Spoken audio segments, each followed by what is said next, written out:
On peut y aller? Donc, on va débuter. Il est déjà midi 2, midi 3, puis je sais que les heures du midi sont quand même compressées, mais je voulais vous souhaiter la bienvenue à ce midi conférence qui s'intitule « Chercher l'inspiration à l'international, des pratiques innovantes en EDI, des organismes subventionnaires ». Donc, je tiens à souligner que c'est un projet qui est fait grâce au financement du Fonds de recherche du Québec, dont nous tenons à vous remercier chaleureusement. Pour les personnes qui ne me connaissent pas, je suis Bibiana Pulido, j'utilise le pronom « elle ». Je suis cofondatrice et directrice générale du Réseau interuniversitaire québécois pour l'équité, la diversité et l'inclusion, donc le RIQUEDI, et directrice développement des partenariats et de la formation à l'Institut Équité, Diversité, Inclusion, Intersectionnalité, basé à l'Université Laval. Donc, c'est moi qui vais avoir le plaisir et l'honneur d'animer ce midi-conférence. Et je suis accompagnée avec Myriam Finis-Nuschild, qui est chercheure postdoctorale dans le laboratoire EDI dirigé par la professeure, et tu me corrigeras si je ne prononce pas très bien le nom, Tania Tajmel, parfait, au Centre Génie et Société de l'Université Concordia. Et elle est ici aujourd'hui avec nous en tant qu'autrice principale du rapport « Pratiques innovantes en EDI par les organismes subventionnaires ». Vous pourrez voir, on va pouvoir vous donner l'accès au lien. Ça vient d'être accessible sur les sites web du RIQUEDI. Puis vraiment, nous sommes très heureuses d'avoir parmi nous Fanny Eugène, conseillère stratégique en équité, diversité et inclusion pour les 3 fonds de recherche du Québec, et Mme Janice Bailey, directrice scientifique du Fonds de recherche du Québec, Nature et technologie, qui nous fera le plaisir de faire un mot d'introduction. Aussi, nous tenons à souligner la collaboration de Sophie Brière, professeure et directrice de l'Institut EDI2, Serge Villemur, qui travaillait anciennement au CRSNG, qui maintenant collabore dans différents projets en matière d'EDI, et tous les organismes internationaux, que vous soyez là ou non, que vous allez entendre par la suite. On vous remercie pour vos apports, d'avoir eu l'ouverture de pouvoir communiquer avec vous. Donc, c'est très, très apprécié. Mais avant, quelques petites informations techniques. On a de la transcription simultanée, donc vous pouvez aller peser le petit bouton. Et c'est Manuel Garand qui nous offre l'opportunité de pouvoir retranscrire. Nous effectuons également un enregistrement vidéo et audio parce qu'on veut que ça soit le plus accessible. Donc, éventuellement, pas maintenant, éventuellement, on va faire des montages autant vidéo et au niveau d'un audio via un podcast. Vos questions peuvent être écrites dans le chat. On va faire un choix de questions. On s'entend qu'on a un court moment de midi-conférence, donc on va tout de même colléger toutes les questions et on va essayer de vous donner une suite. Comme je vous dis, le rapport est bilingue. Donc aujourd'hui, on a lancé le rapport en français qui est disponible sur le site du RIQUEDI. Possiblement, on va avoir l'occasion de faire un autre événement en anglais qui présentera le rapport qui est traduit en anglais. Merci beaucoup. Il y a beaucoup de remerciements, mais une chose qu'on a beaucoup appréciée grâce au financement et au temps, c'est de pouvoir s'attarder à quelque chose qu'on voulait tellement aller voir. On voulait aller voir à l'international, mais on n'avait pas les moyens. Et le temps de le faire est grâce, et je tiens à souligner, au financement important du Fonds de recherche du Québec. Ça nous a donné cette belle opportunité de pouvoir voir qu'est-ce qui se fait à l'international et de le partager. N'oubliez pas, avec le réseau, l'objectif, avec le mieux de nos moyens, c'est de rendre ça accessible à tout le monde. Et sans oublier, si vous voyez, on est dans un endroit vitré. On est au nouveau campus 1000 à l'Université de Montréal. Et on tient à remercier Émir, qui travaille au service des bibliothèques l'UDM. Merci beaucoup pour nous donner l'opportunité de faire l'événement ici. Merci à tout le monde et merci Myriam pour tout ce que tu as fait. Mais ça me fait vraiment plaisir d'être ici aujourd'hui. Donc, continue ton introduction, Bibiana. On va vous mettre un peu l'eau à la bouche. Oui, c'est vrai. Là, je faisais les aspects techniques, mais on se pose toujours la question, c'est quoi les meilleures pratiques en EDI? L'idée aujourd'hui, ce n'est pas de vous donner une recette magique, mais vraiment une inspiration. C'est vraiment une opportunité de voir, d'explorer ailleurs qu'est-ce qui s'est fait à l'international. Et pour mettre la table, on aimerait vous présenter le premier extrait du rapport qui est... Juste m'assurer. Non, c'est correct. C'est bon, OK. Alors que les recensions rapportent en majorité des initiatives de l'Europe et l'Amérique du Nord, il s'avère important d'être à l'écoute des organisations de promotion des populations du Sud global ainsi que des populations autochtones.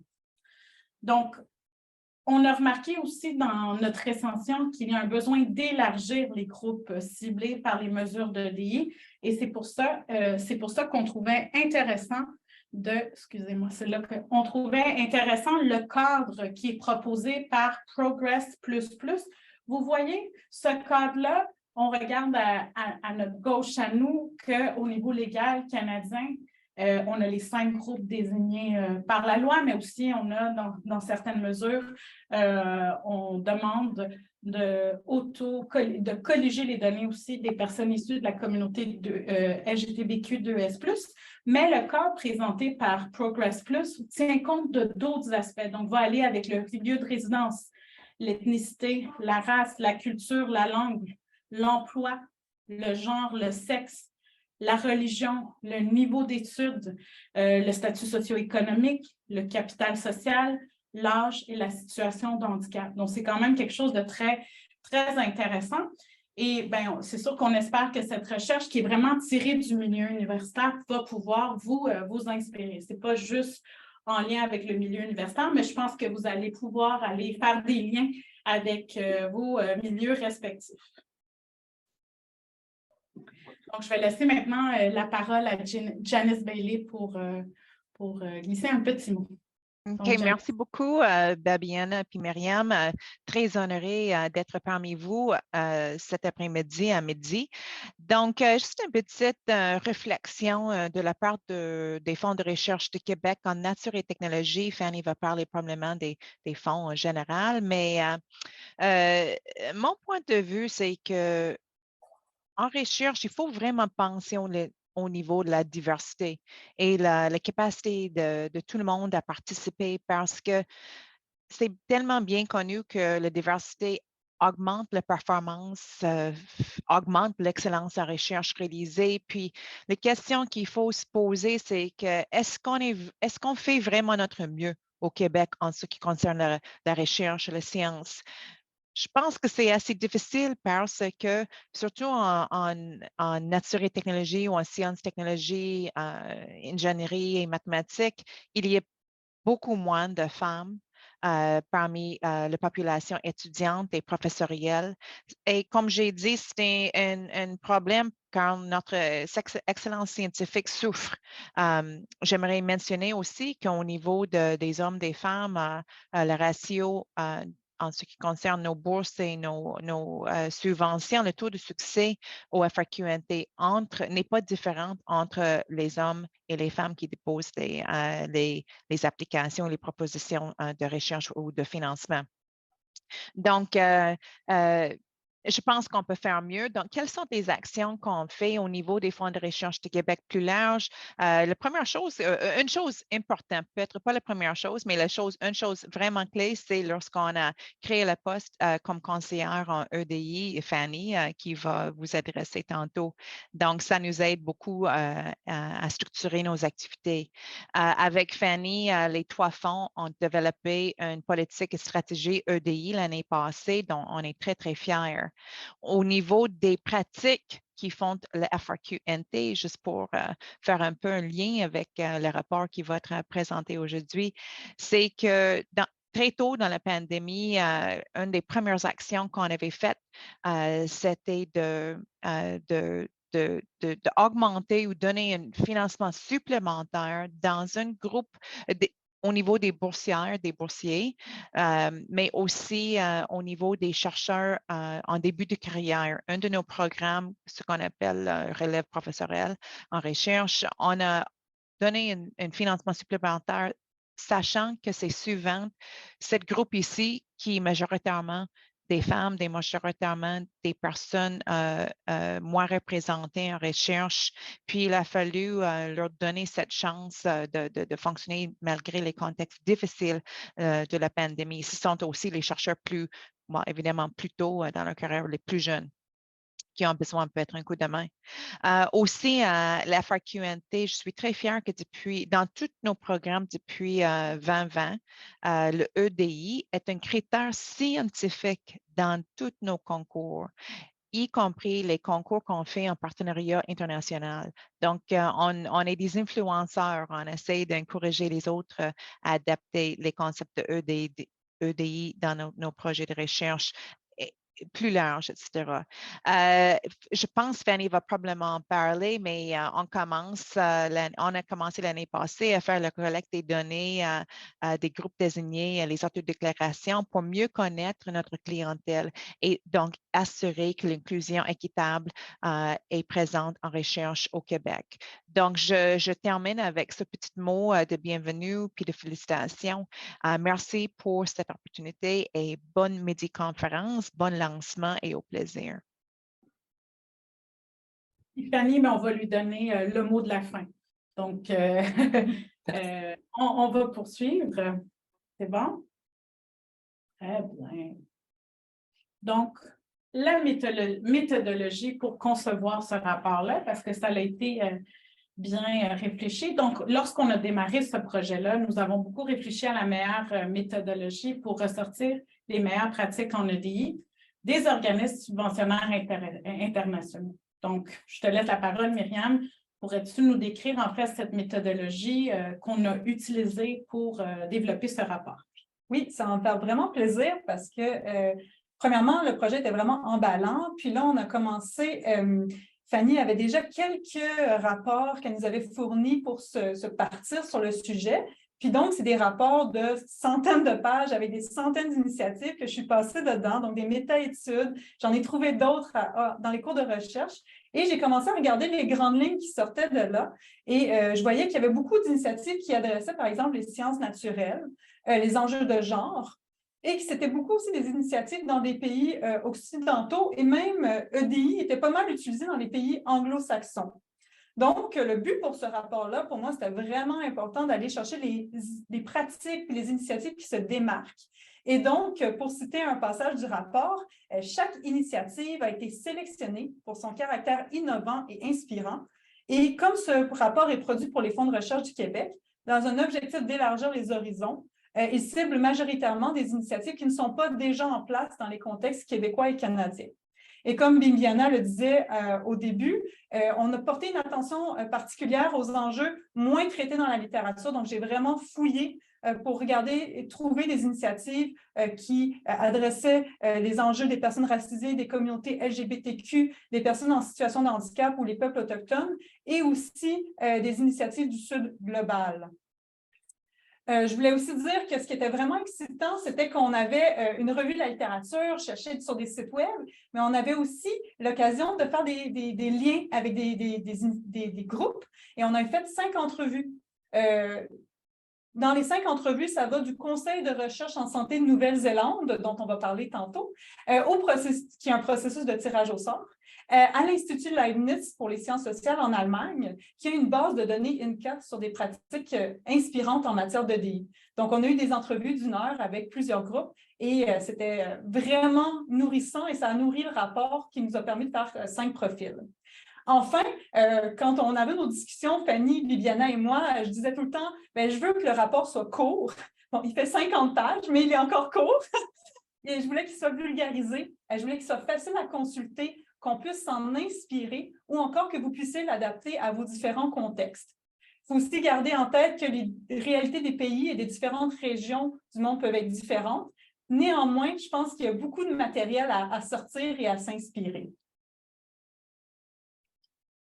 Parfait. Donc, un des premiers points. Donc, comme vous voyez, on a essayé de simplifier le tout. On va vous donner plus les points saillants aujourd'hui, mais allez consulter le rapport. Lorsqu'on parle de transparence dans l'octroi de financement, soit la diffusion des données sur les récurrents. Donc, le rapport présente des exemples de diffusion. Est-ce que tu pourrais nous parler de quelques-uns qui se démarquent sans vraiment aller dans les détails, Myriam, s'il vous plaît? Oui, tout à fait. Donc, il y en avait plusieurs. Beaucoup d'organismes subventionnaires présentent leurs données des requérants et requérantes en matière de financement. Moi, celui que je voudrais parler, c'est le CONICET, qui est le Conseil national de recherche scientifique et technique d'Argentine. Il a un portail numérique de diffusion des données sur les personnes candidates et les projets financés. Et ce que je trouvais vraiment inspirant, c'est qu'il y avait plusieurs aspects sur lesquels on pouvait voir les données. Donc, je vais vous les lister, la provenance géographique, la discipline, le genre, l'échelon d'emploi, les pays partenaires, etc. Puis là, ici, sur la diapositive, vous pouvez voir la provenance géographique. Donc, on voit par pourcentage quels sont les financements qui ont été attribués selon les régions en Argentine. Et puis, je trouve que c'est vraiment intéressant parce que ça permet de voir, on voit vraiment une concentration autour de la capitale. Dans les régions plus... des régions, il va y avoir moins de financement qui est octroyé. Puis ça, c'est quelque chose, une discussion qu'on pourrait avoir ici au Québec et au Canada. Mais qu'en est-il du financement des grands centres urbains versus des régions? Et est-ce que cette information-là est disponible facilement comme au CONICET? C'est juste un site web, on y accède, on peut voir tous les graphiques sur plusieurs années. Donc, ça amène aussi à un autre point qui est, on pourrait valoriser les recherches, les initiatives qui sont en région. Et puis, tout en sachant qu'il y a des enjeux de pouvoir qui peuvent faire en sorte que certaines universités sont peut-être mieux reconnues puis attirent le financement, mais est-ce qu'on peut voir les données par rapport à ça? Puis, comment est-ce que tu parles de relations de pouvoir entre les centres urbains et les régions? Comment ça s'applique, par exemple, si on parle d'organismes publics ou privés? Oui, donc... ici, on a un rapport qui est universitaire sur les agences de financement. On veut aussi que ça vive un peu en dehors de ça. Moi, j'ai réfléchi à la question, puis je me suis dit que, par exemple, des compagnies qui ont plusieurs bureaux satellites, par exemple Ubisoft qui a un bureau à Montréal, au Saguenay, à Sherbrooke, on peut réfléchir en tant que conseiller EDI dans ces institutions-là, de comment est-ce qu'on a les relations de pouvoir entre les différentes filiales, comment est-ce qu'on octroie les responsabilités quand on a différents bureaux. Donc, ça peut être une option. Moi, je vous invite aussi à être créatif puis à voir comment est-ce que vous pouvez appliquer dans votre organisation, si ça s'applique, les enjeux des régions et des grands centres urbains. Merci, Myriam. Donc, maintenant, ça, c'est la question qui tue, les fameux quotas. On en parle-tu des quotas? On ne se cachera pas lorsqu'on aborde ces questions-là de surreprésentation des groupes marginalisés. Le sujet des quotas est toujours débattu. On peut prendre par exemple l'exemple très proche à nous des chaires de recherche du Canada qui a ébranlé le milieu universitaire canadien, mais aussi celui du Conseil national de recherche en santé et médicale de l'Australie, qui est présenté dans ce rapport-là. Donc, si j'avais à te poser une question, donc, c'est la question qui tue. Donc, plusieurs personnes sont ambivalentes sur la question des quotas. En faisant ce rapport-là, en voyant qu'est-ce qui s'est fait à l'international, c'est quoi la réflexion que tu t'es faite par rapport à cette notion de quota? Tout à fait. Donc, la notion des quotas, c'est un sujet qui est chargé. Souvent, ça polarise. Moi, j'essaie dans mes discours d'EDI d'avoir une position qui est plutôt dans les zones de gris. Là. Il n'y a pas de bonnes ou de mauvaises mesures. Il y a comme des façons de faire qui amènent à différents résultats. Les quotas, comme on le voit dans le contexte canadien, ça peut servir à changer les choses puis de manière rapide et radicale. Donc, il peut avoir vraiment des bons aspects au quota. Il peut aussi avoir des aspects plus, disons, critiques, considérant qu'on va peut-être tokeniser des gens ou qu'on va avoir beaucoup de frustration dans les milieux par rapport à ça. Moi, ce que j'ai trouvé inspirant du Conseil national de recherche de santé médicale d'Australie, c'est que, comme vous pouvez voir sur la diapositive, le Conseil médical consigne les taux de succès d'année en année depuis les 10 dernières années, donc depuis 2012. Le taux de succès, c'est en quelle proportion, selon le genre, on peut avoir le financement ou non. Donc, si on regarde la première année, en 2012, les hommes avaient à peu près 25% de taux de succès, donc 25% des candidats recevaient un financement, tandis que les chercheurs femmes avaient un taux à peu près de 23%. Donc, il y avait quand même une différence de 3% dans le taux de succès, ce qui est, en théorie, tout le monde devrait avoir des chances égales d'avoir un financement. Et donc, d'année en année, ils se rendaient compte qu'il y avait ces taux de succès qui étaient différents, qui peuvent être de plein de manières. On peut parler de biais conscients, on peut parler de mécanismes structurels, mais on n'est pas capable de les pointer nécessairement. Et donc, le Conseil national de recherche en santé médicale d'Australie a dit, bon, ben, nous, à partir de 2017, on alloue une enveloppe budgétaire supplémentaire qui va servir à pallier cette différence de taux de succès. Donc, on fait une mesure palliative pour, justement, combler cette différence de taux de succès. Donc, les projets sont classés en ordre jusqu'à la limite de financement. Et là, lorsque la limite de financement est atteinte, ils vont financer 5, 7 projets de plus qui sont dirigés par des femmes chercheurs. Donc, ça permet vraiment de rééquilibrer les taux de succès. Ça a augmenté le nombre de femmes chercheurs qui étaient à la tête des projets proposés. Ça met des femmes chercheurs en position de pouvoir. Ça fait du développement de carrière parce que ce projet-là, c'est vraiment pour les jeunes chercheurs. Et ça valorise les expertises, les compétences, le potentiel. Et ce qui est vraiment, vraiment intéressant, et que j'ai vraiment le goût de vous dire, c'est que le Conseil national de recherche médicale d'Australie continue. Récemment, le mois dernier, vient de sortir un article dans Nature, comme quoi le Conseil national va imposer les quotas pour les bourses des chercheurs en fin de carrière. Donc, vraiment, 50-50, le financement va être octroyé. Donc, il y a une réflexion qui se continue dans cet organisme subventionnaire, à savoir comment est-ce qu'on peut avoir une équité des chances réelles.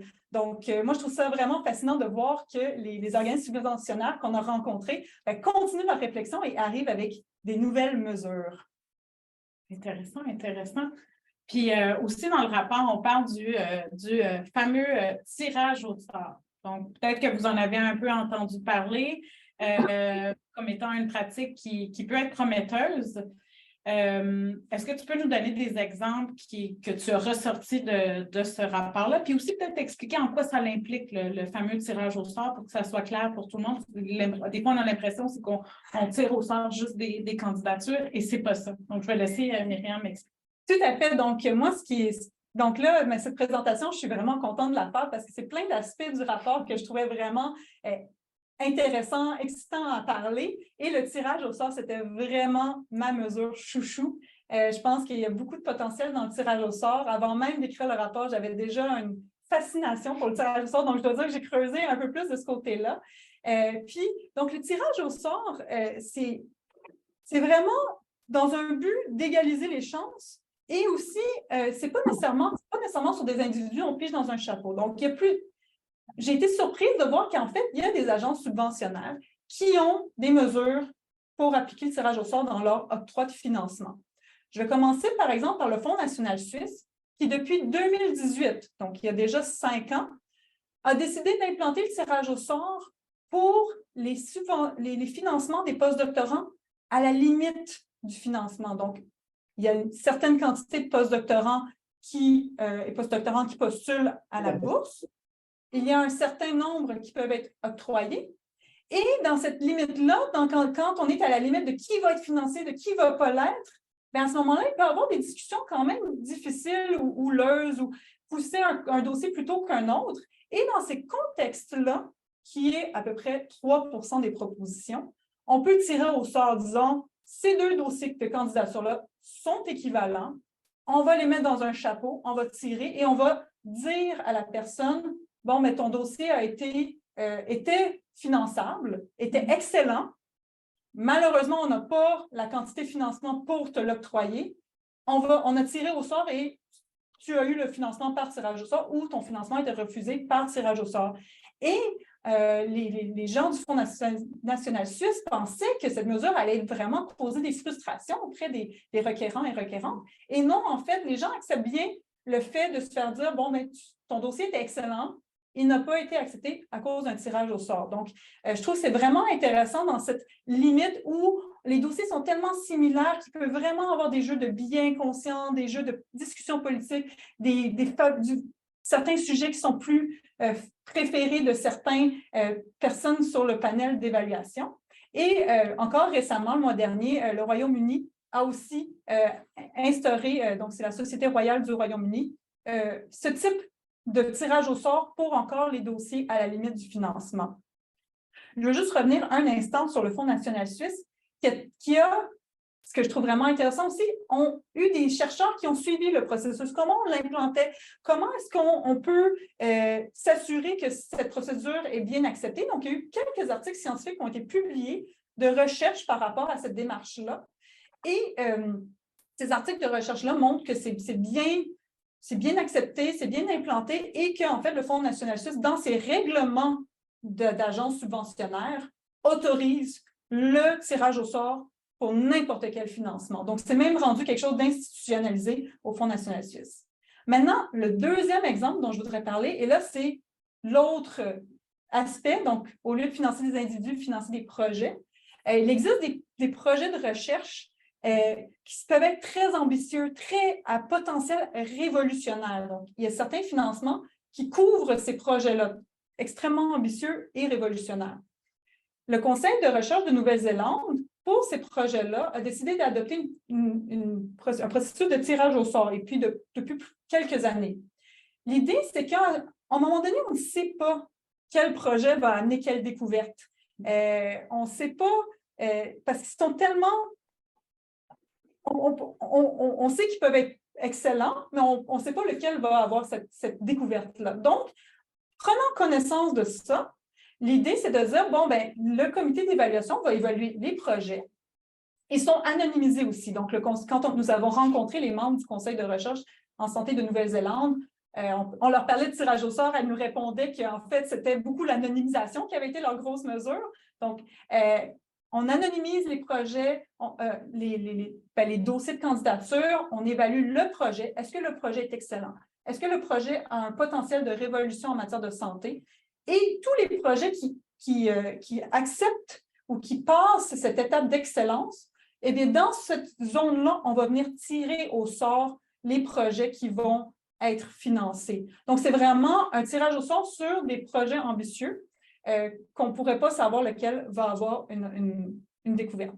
Le Fonds de recherche autrichien, pour son programme MILIDE, donc même type encore, projet à potentiel révolutionnaire, interdisciplinaire, a aussi décidé d'adopter cette approche-là. Donc, une évaluation.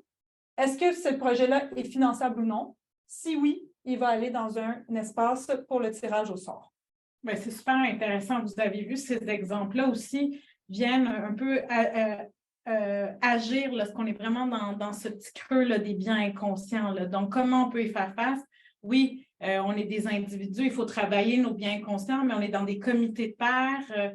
Il y a beaucoup de personnes autour de ces tables-là. C'est politique, comme tu l'as indiqué. Donc, c'est des pratiques quand même très porteuses pour, en fait, faire face au bien. Et on sait qu'aujourd'hui, il y a beaucoup de personnes qui ne sont pas dans le milieu académique, dans le milieu postsecondaire. Comment, si on avait expliqué ça à d'autres organisations externes, comment ça pourrait se transposer? Tout à fait. Donc, comment est-ce qu'on pourrait transposer des pratiques de tirage au sort? Bien, la première idée que je me dis, c'est quand est-ce qu'on a des projets qu'on voudrait pousser de l'avant. Donc, je n'ai pas une connaissance étendue du milieu organisationnel, entrepreneurial, mais de ce que je comprends des entreprises en technologie, certaines entreprises en technologie, bien, il y a beaucoup de recherche puis beaucoup de foisonnement qu'il y a. Et donc, il y a beaucoup de projets qui peuvent avoir des potentiels de réussite. Et donc, dans cette idée de développer des nouveaux projets, il me semble qu'on doit faire excusez l'anglicisme, un pitch de vente.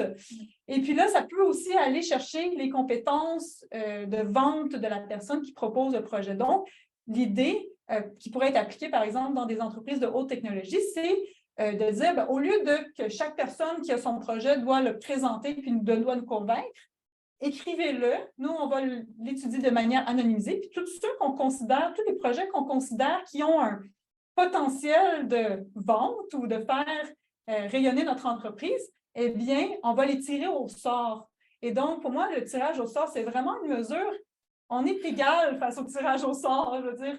À partir du moment où le bassin de gens est représentatif, bien, le tirage au sort, lui, n'a pas de biais. Et donc, c'est ce que je trouve vraiment rafraîchissant de la discussion au tirage au sort. Puis je trouve ça aussi inspirant de voir que ça commence à être une discussion qui n'est pas juste rejetée, que ça commence à être pris au sérieux parce que plusieurs organismes subventionnaires l'adoptent et le justifient avec des arguments qui sont vraiment convaincants. Donc, c'était vraiment une de mes mesures favorites du rapport, je dois dire. Puis, je tiens à rappeler, parce que ça, c'est très important, on l'a dit, c'est des excellents projets, c'est des excellentes personnes. On a vraiment misé sur les compétences, les expertises, mais des fois, c'est difficile de faire un choix.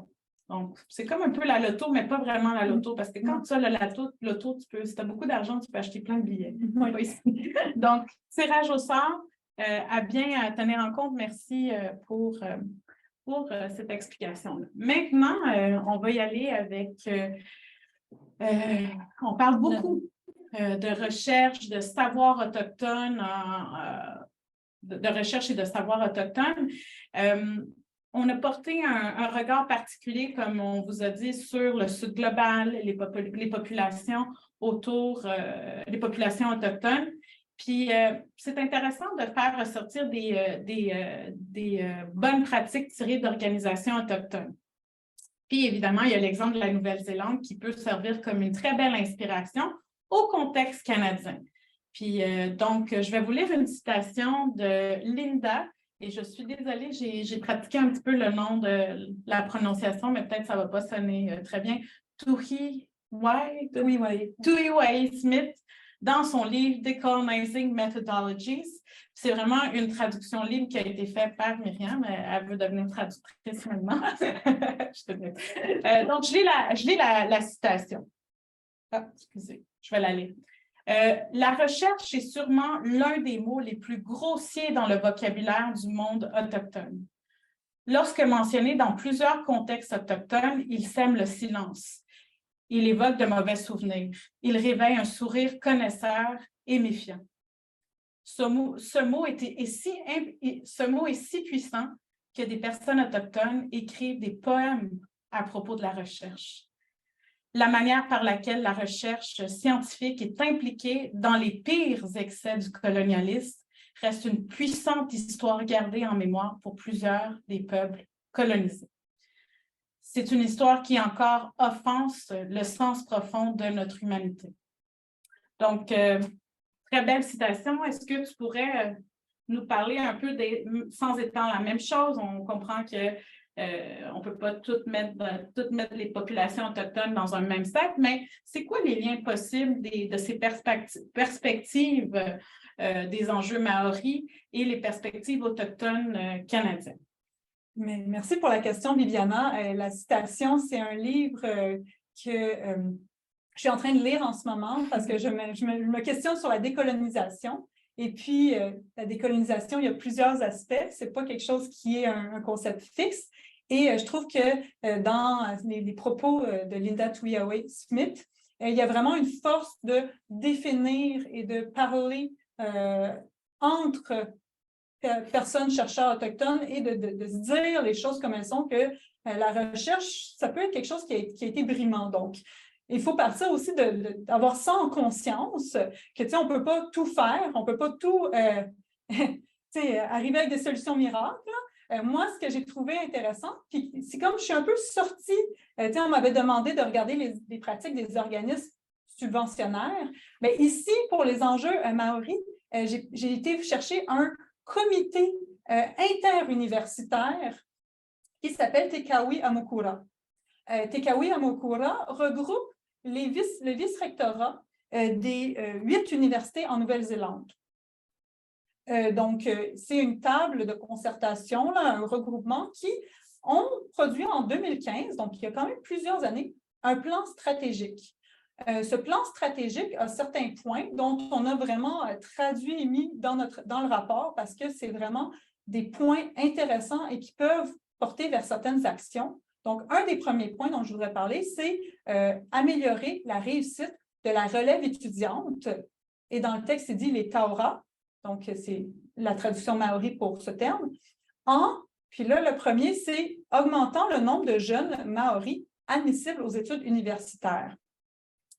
Est-ce que tu voulais commenter là-dessus, sur ce qu'on pourrait faire au Québec par rapport à ça? Bien, je pense qu'il y a déjà des très belles initiatives qui sont puis personnellement, je ne tiens pas à en favoriser une plus que d'autres parce que, premièrement, je ne les connais pas toutes, mais il y a des initiatives qui sont actuellement menées. Par exemple, nous, au réseau, tu es impliqué dans ce groupe-là. On a un groupe de travail sur les enjeux autochtones et on a un collègue de l'Université de Sherbrooke qui travaille dans la faculté de droit et nous a expliqué qu'ils ont accordé certaines places, je pense que c'est 5 places pour des étudiantes autochtones pour qu'ils puissent rentrer dans la faculté de droit.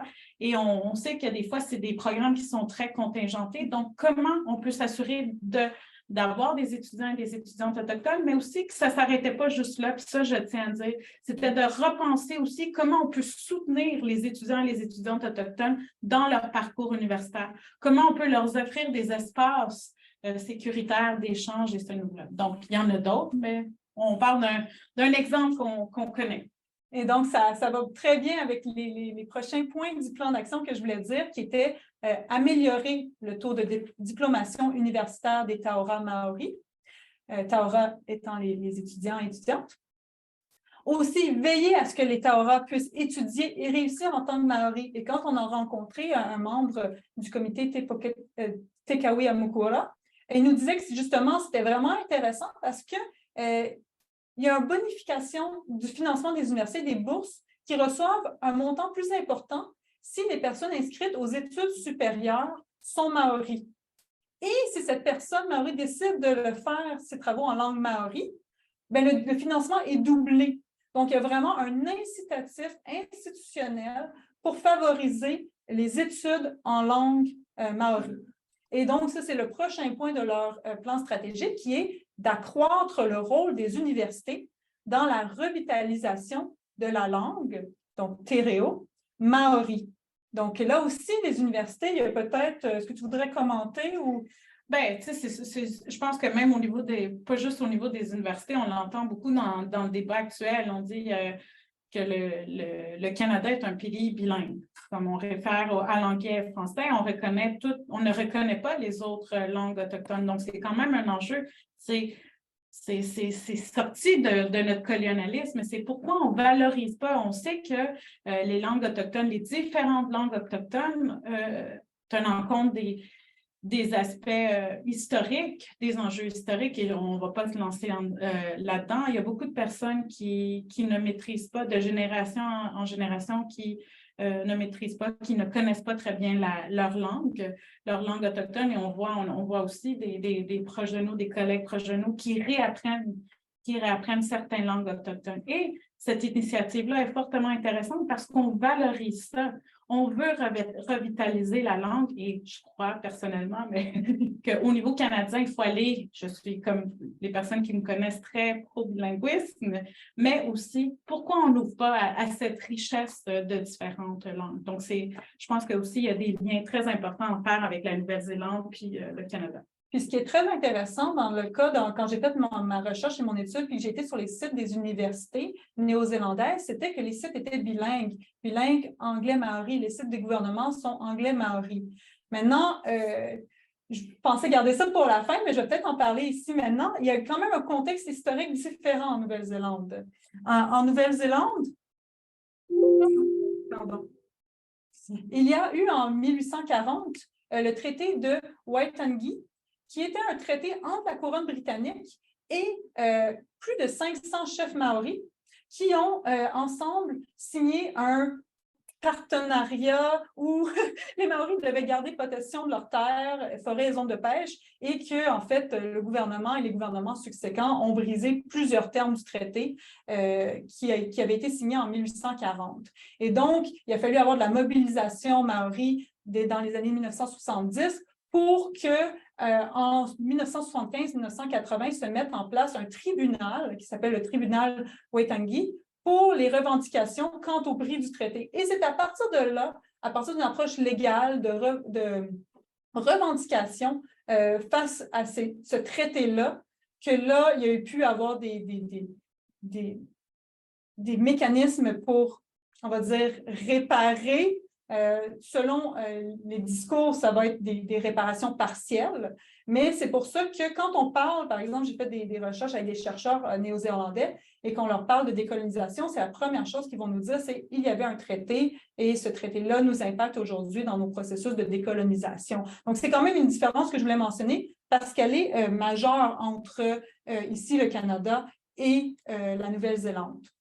Maintenant, je voudrais revenir quand même un peu sur Te Kawi Amukura parce que c'était hyper inspirant. Il y avait énormément de pratiques inspirantes. Ils avaient sur leur site Internet des études de cas d'universités qui avaient mis en place certains programmes. Et là, quelques mois plus tard, je retourne sur le site Web, je cherche ces études de cas et elles ne sont plus là. Et là, je contacte les personnes en charge et elles me répondent « Ah, ben vous savez, c'est daté, ça date de 2018, on est rendu ailleurs dans notre processus. » Puis je me dis « Ah oui, mais nous, on parvient à peine à suivre. » Donc, je voudrais vous parler de ce qu'elles font en ce moment.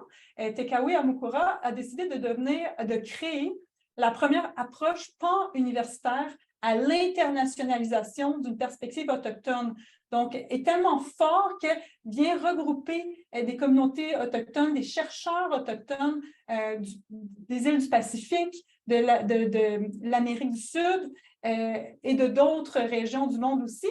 Et donc, c'est un regroupement autochtone qui permet de faire des ponts internationaux qui s'appelle Nga-Here-Motoranga, qui s'appelle en anglais le Global Indigenous Network. Et cet espace numérique permet de collaborer, d'innover, de connecter et permet aux communautés et chercheurs autochtones de participer à des forums et avoir accès à des ressources comme sur la revitalisation de la langue, qui est un enjeu majeur, le développement et l'éducation autochtone. Donc, vraiment, ce que je trouve super inspirant et qui va être à suivre, c'est comment cette internationalisation-là de la perspective autochtone va se manifester.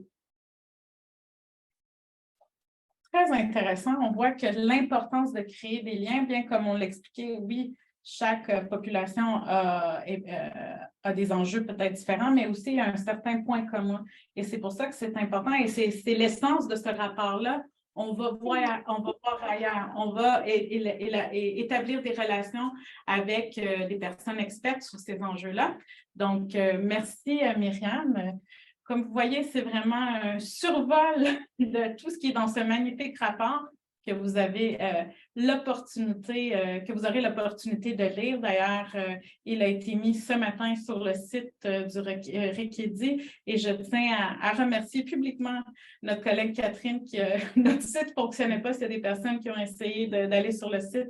Il y avait des petits enjeux et Catherine, avec sa magie, a tout réglé ça et déposé le rapport. Donc, merci infiniment, Catherine, pour ça. Elle pourra vous le partager également sur le chat. Et avant de terminer, on va laisser la parole à notre très, très chère collègue Fanny Eugène, avec qui on a pu réfléchir. On n'oublie pas que Myriam a fait tout ce travail collatéral-là, mais on s'est quand même réunis pour réfléchir, pour voir qu'est-ce qu'on pouvait faire, parce que on allait aller de toutes les bords, puis on s'est réunis pour voir, OK, voici où est notre enlignement. Et bien évidemment, Myriam a suivi l'enlignement qui lui paraissait le mieux. Donc, Fanny, peut-être ouvrir ta caméra et on te laisse prendre la parole. Je suis là, merci beaucoup. Donc, je vais faire ça bref parce que je pense qu'on va se garder un petit peu de temps si vous avez des questions pour Myriam ou Bibiana ou moi. Donc, Bibiana, Myriam nous ont remercié les fonds de recherche pour le soutien, mais j'aimerais les remercier en retour parce qu'en fait, c'est nous qui leur avons demandé. Ils sont venus à notre aide parce que, bon, dans notre stratégie des fonds en matière de DI, un des objectifs importants, c'est d'accélérer l'avancement, le partage des connaissances en matière de DI. Comme vous le disait Myriam, bon, il y a quelques revues de littérature qui ont été faites sur certaines mesures en matière de DI, mais c'est rarement assez. Il y a un grand besoin de partage de connaissances, puis on veut s'inspirer le plus possible des bonnes pratiques au fond de recherche, mais on veut aussi aider à partager le fruit de notre travail. Donc, on voulait absolument que ce soit un rapport qui devient public, diffusé à l'ensemble des gens. C'est sûr que ça vise les pratiques des organismes subventionnaires parce que c'était pour notre inspiration, mais dans les faits, comme le disait Myriam, il y a beaucoup de choses qui peuvent s'appliquer à différents milieux, que ce soit dans l'écosystème de la recherche ou ailleurs également. C'est sûr que là, Myriam et Bibiana ont présenté quelques mesures, mais parmi un grand nombre qui a été répertorié.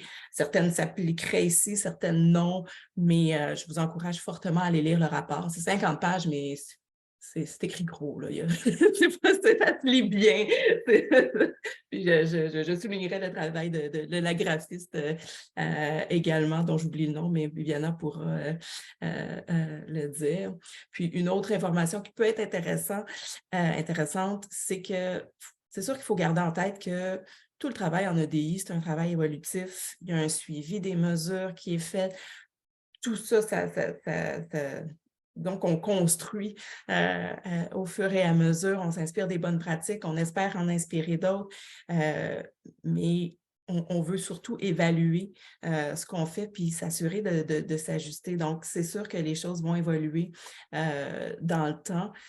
Une des choses dont Janice a parlé, ce sont nos données d'auto-identification qu'on a commencé à collecter à propos des personnes qui font des demandes au fonds, qui sont financées au fonds.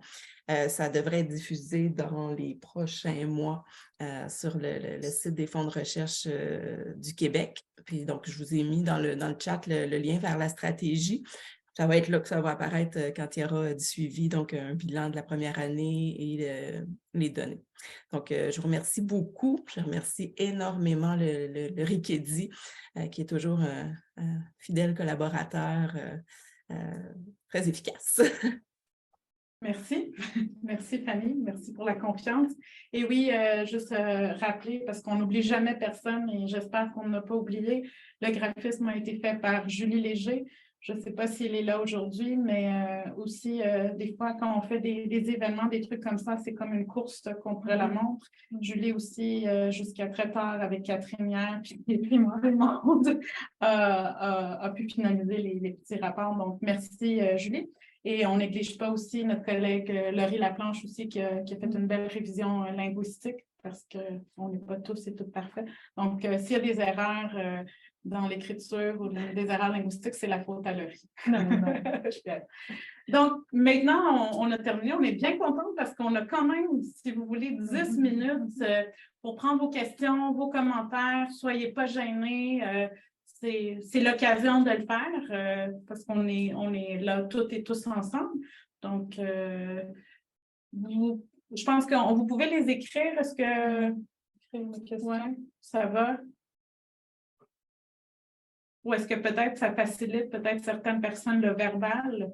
Est-ce que quelqu'un pourrait lever, si vous voulez parler, peut-être lever la main si c'est plus simple pour vous que l'écrire? On va peut-être laisser.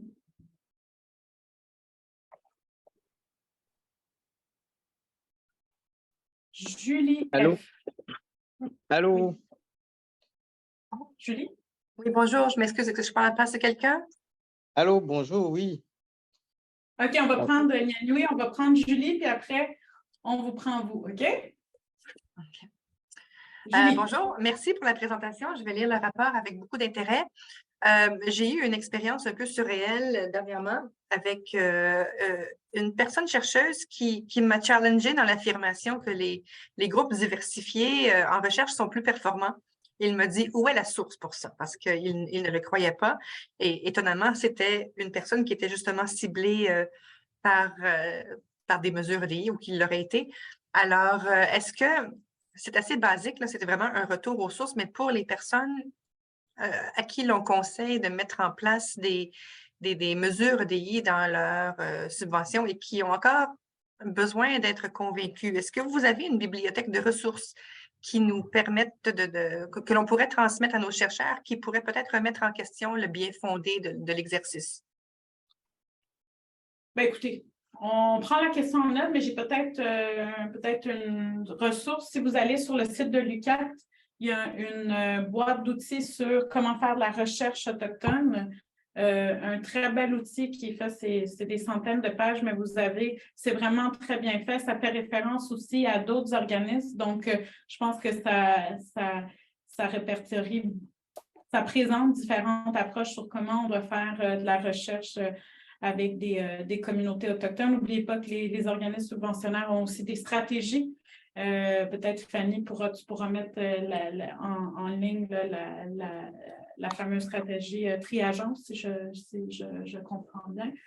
Donc, j'espère que ça l'aide un petit peu, mais on le garde en note, puis on va voir qu'est-ce qu'on trouve de plus. On a des ressources, mais peut-être que ça ne vient pas toujours Oui, en c'est tête. ça. Dans ma thèse, je citais Landermore, mais là, je pourrais pas dire le titre de l'article comme ça à vif, mais il y a quelques articles, mais en même temps, il faut aussi se dire que des fois, ce n'est pas les articles qui convainquent, c'est aussi la relation qu'on crée avec les gens. Ça, c'est quelque chose que j'ai vraiment appris dans le groupe sur les enjeux autochtones. Parfois aussi, ce n'est pas une suite de faits qui est convaincant, c'est aussi comment est-ce qu'on développe une relation. Mais si on le garde en tête, on va répondre. Oui, ça existe. Le cas en question était davantage sur la présence de femmes dans des équipes de recherche en sciences naturelles et génie, par exemple.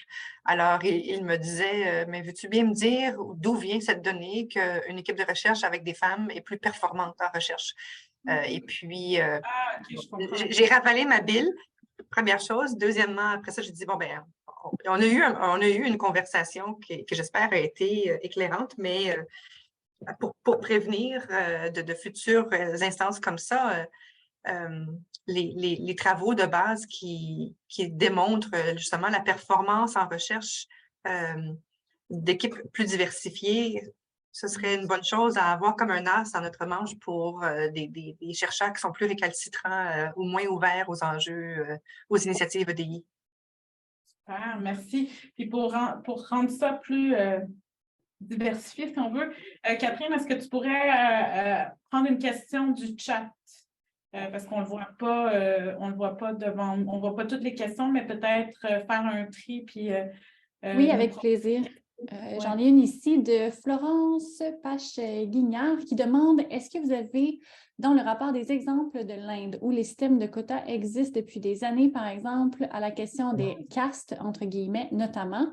Merci pour cette présentation très intéressante et pour les ressources. Donc oui, on a un exemple de l'Inde. Cependant, l'exemple de l'Inde est en lien avec la COVID et comment est-ce qu'on peut tenir compte de parcours pour les femmes chercheurs en sciences. Donc, comment est-ce que j'ai juste l'acronyme, le DST, donc l'Agence de recherche de sciences de l'Inde, a pu tenir en considération les enjeux aux femmes scientifiques pendant la COVID. Donc, non, on n'a pas à adresser les systèmes de quotas par rapport aux castes, parce que ce n'était pas quelque chose qui était nécessairement dans les documentations des agences subventionnaires. Donc, vraiment, c'est une revue de littérature sur les pratiques des agences subventionnaires, puis je n'ai pas nécessairement adressé cette information-là. Mais c'est intéressant, peut-être éventuellement à creuser un petit peu plus sur ça.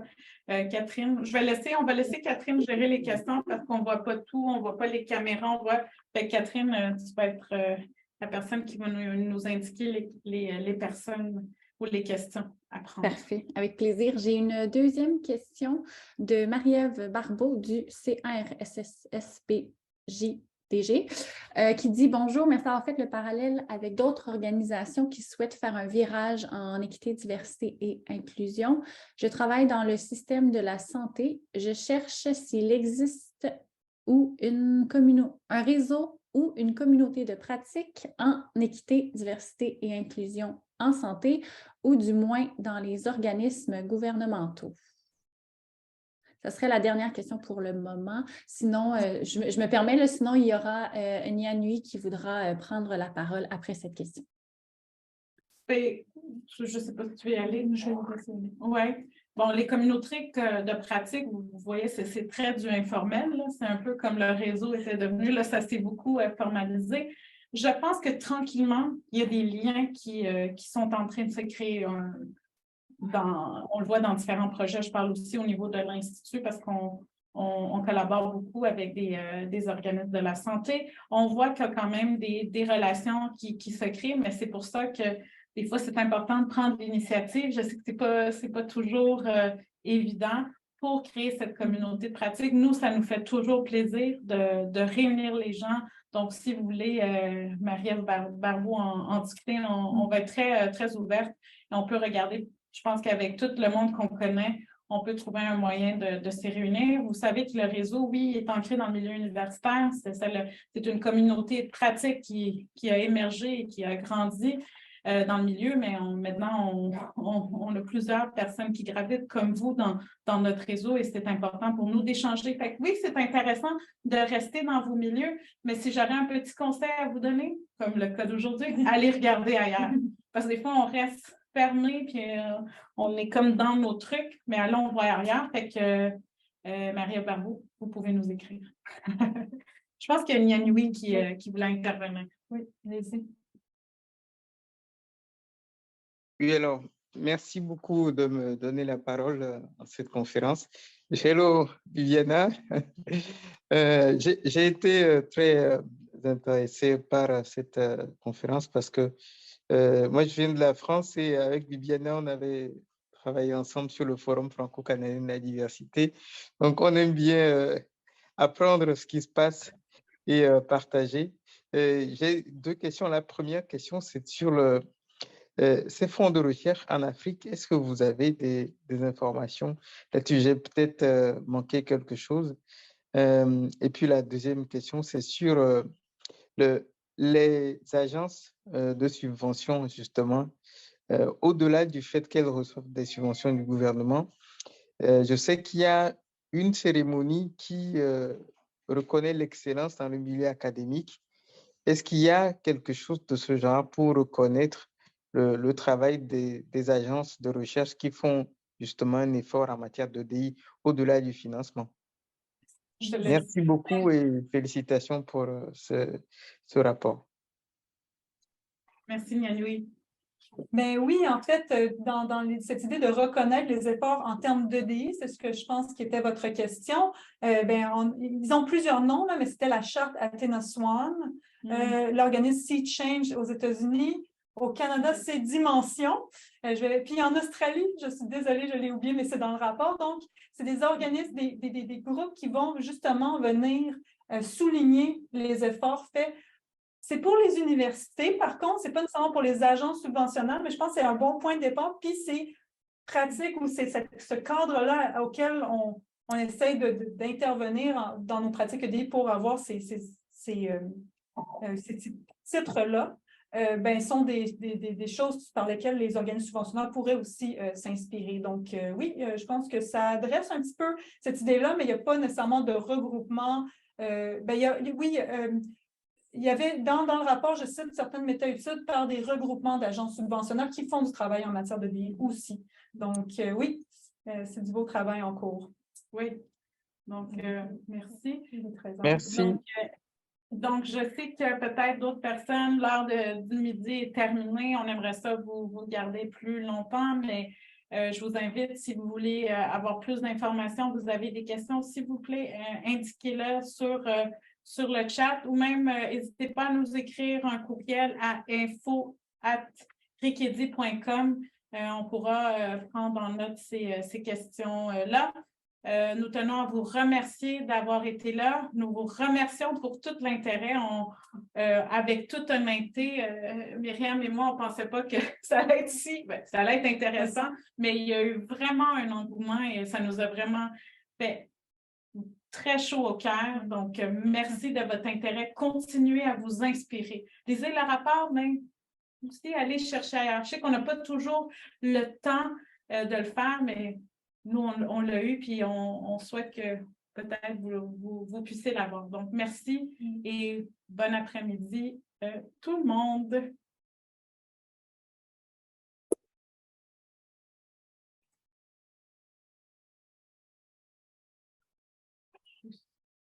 Je sais pas comment on peut rester.